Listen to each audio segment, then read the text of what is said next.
নমস্কার। আজকের আলোচনায় থাকবে শ্রীকৃষ্ণ কীর্তনের কাব্য পরিচয়। এর আগের ভিডিওগুলিতে আমি শ্রীকৃষ্ণ কীর্তনের পুঁথি ও কবি, পুঁথির প্রাচীনতা এবং ভাষা নিয়ে আলোচনা করেছি। ভিডিওগুলি অত্যন্ত ইম্পর্টেন্ট বাংলা সাহিত্যের ইতিহাস জানার জন্য। আমি অনুরোধ করব ভিডিওগুলি একবার দেখার। এবারে আসা যাক আমাদের আজকের বিষয়ে। এই গ্রন্থ প্রকাশিত হওয়ার সঙ্গে সঙ্গে শ্রীকৃষ্ণ কীর্তন কাব্য নিয়ে নানা মহলে বাদ প্রতিবাদ উত্থিত হয়েছিল। কেউ কাহিনী, কেউ চরিত্র, কেউ রস ও অন্যান্য কাব্যগুণ নিয়ে কাব্যটিকে তন্ন তন্ন করে বিশ্লেষণ করেছিলেন। কেউ বলেছেন মধ্যযুগে এমন একটি বাস্তবধর্মী কাব্য লেখা হয়েছিল, এটাই আশ্চর্য। কেউ বা অসুচি সংস্পর্শের মতো এতে কদর্যতা লক্ষ্য করে বিষণ্ণ হয়েছেন। কাব্যটি মধ্যযুগে শ্রীরাধাকৃষ্ণ সংক্রান্ত ঐতিহ্য থেকে বহু দূরে সরে গেছে, তা অস্বীকার করা যায় না। এবারে আসবো শ্রীকৃষ্ণ কীর্তনের কাহিনীতে। প্রাপ্ত পুঁথিটির আরম্ভ ও শেষ ভাগের কিছুটা নষ্ট হয়ে গেছে, মাঝেও কিছুটা নেই। তা হলেও যা পাওয়া গেছে তা থেকে কাহিনীর গতি বোঝা যায়। রাধাকৃষ্ণের প্রণয়লীলার সূচনা ও পরিণতি এই কাব্য থেকে মোটামুটি অনুসরণ করা যায়। শ্রীকৃষ্ণ কীর্তন মোট 13টি খণ্ডে বিভক্ত। জন্মখণ্ড, তাম্বুলখণ্ড, দানখণ্ড, নৌকাখণ্ড, ভারখণ্ড, ছত্রখণ্ড, বৃন্দাবন খণ্ড, কালীয় দমন খণ্ড, যমুনা খণ্ড, হারখণ্ড, বানখণ্ড, বংশীখণ্ড ও রাধা বিরহ। শেষ অধ্যায় বা রাধা বিরহে খণ্ড নাম যুক্ত হয়নি। এর জন্য কেউ কেউ মনে করেন এই শেষাংশ বোধহয় বড়ু চণ্ডীদাসের রচনা নয়। তার রচনা হলে এতে খণ্ড সংযোজিতও থাকত। উপরন্তু রাধা বিরহ অংশের বর্ণনা ও রচনা রীতি এবং রসের ধারাও একটু নতুন ধরনের। জন্মখণ্ডে দেবতাদের প্রার্থনায় ভূভার হরণের জন্য রাধাকৃষ্ণের জন্ম হয়, এই কাহিনী এই অংশে বর্ণিত হয়েছে। বিষ্ণুর কৃষ্ণরূপে বসুদেবের পুত্র হয়ে জন্ম, তারপর বৃন্দাবনে নন্দালয়ে স্থানান্তরিত। লক্ষ্মীর সাগর গোয়ালার ঘরে তার পত্নী পদুমার গর্ভে রাধারূপে জন্মগ্রহণ করেন। তাম্বুল খণ্ডে রাধার অসামান্য রূপলাবণ্যের কথা শুনে শ্রীকৃষ্ণ বরায়ের মারফতে রাধাকে কামাচার সূচক তাম্বুল পাঠালেন। এটি কৃষ্ণের পূর্বরাগ। এই কাব্যে রাধা ও চন্দ্রাবলী একই নারীকে বোঝানো হয়েছে।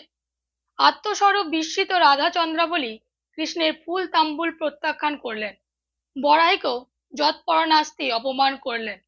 দানখণ্ডে রাধাকে হস্তগত করার জন্য কৃষ্ণ বরায়ের সঙ্গে ষড়যন্ত্র করে যমুনার ঘাটে দানী হয়ে রাধার দধিদুগ্ধ নষ্ট করে বলপূর্বক পাশব প্রভৃতি চরিতার্থ করলেন। নৌকা খণ্ডে কাণ্ডারি বেশে কৃষ্ণের নৌকা যোগে গোপীদের পার করা এবং মাঝ নদীতে নৌকা ডুবিয়ে দিয়ে রাধাকে নিয়ে জলবিহার। ভারখণ্ডে ভারবাহী রূপে কৃষ্ণের রাধার দধিদুগ্ধের ভার বহন, রাধাকে কব্জা করার অভিপ্রায়। ছত্রখণ্ডে রাধাকে সূর্যের তাপ থেকে আড়াল করার জন্য ছত্র ধারণ। বৃন্দাবন খণ্ডে গোপীদের নিয়ে কৃষ্ণের বনবিলাস ও রাধাকৃষ্ণের মিলন। এই খণ্ডটিকে ভাগবতের রাস বলে গণ্য করা যায়। যমুনা খণ্ডে কৃষ্ণের কালীয় দমন, গোপীদের সঙ্গে জলবিহার এবং কৃষ্ণ কর্তৃক গোপীদের বস্ত্র হরণ বর্ণিত হয়েছে। হারখণ্ডে রাধার হার অপহরণের জন্য যশোদার কাছে রাধার কৃষ্ণের বিরুদ্ধে অভিযোগ। এই দুষ্কর্মের উপযুক্ত সাজা দেওয়ার জন্য রাধাকে কৃষ্ণ মদন বাণে আহত করলে শ্রীরাধা মূর্ছিত হয়ে পড়লেন। পরে কৃষ্ণের অনুতাপ হলো, ক্ষুব্ধ বরাই কৃষ্ণকে রজ্জু দ্বারা বন্ধন করলেন। কৃষ্ণের সকাতর অনুনয় বিনয়ে বরাই বন্ধন মোচন করলে পরে রাধার চৈতন্য ফিরে এলে আবার দুজনের মিলন হলো।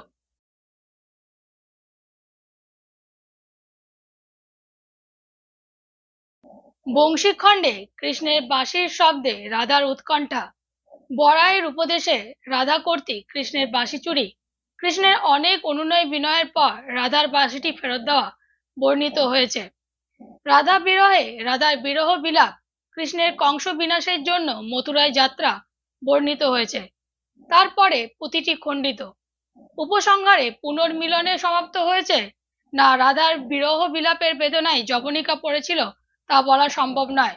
এই ঘটনার সূত্র অনুসরণ করলে দেখা যাবে এতে ত্রিবিধ বৈশিষ্ট্য আছে। ১. ঘটনা বিবৃতি। ২. নাটকীয় উত্থান পতন। ৩. গীতিরসের মূর্ছনা। অবশ্য ঘটনা প্রবাহের চেয়ে নাট্য লক্ষণ অধিকতর স্পষ্ট। কৃষ্ণ, রাধা, বড়াই এই তিনজনের উক্তি প্রত্যুক্তির প্রায় সমস্ত অংশ অধিকার করেছে। খুব অল্প স্থানে কবি বিবৃতির রূপে আত্মপ্রকাশ করেছেন। এ কাব্য নাট্য ঘটনাবহুল হওয়ায় এতে গতিবেগ সঞ্চারিত হয়েছে।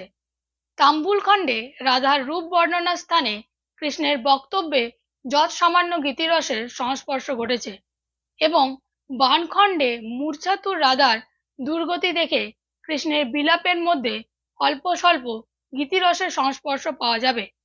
কিন্তু বংশী খণ্ডে দু এক স্থানে এবং রাধা বিরহের নানা স্থানে রাধার অশ্রুব্যাকুল উক্তির মধ্যে করুণ রস সঞ্চারিত হয়েছে। অবশ্য রাধা বিরহ বাদ দিলে শ্রীকৃষ্ণ কীর্তনে নাট্যাভাবই বেশি।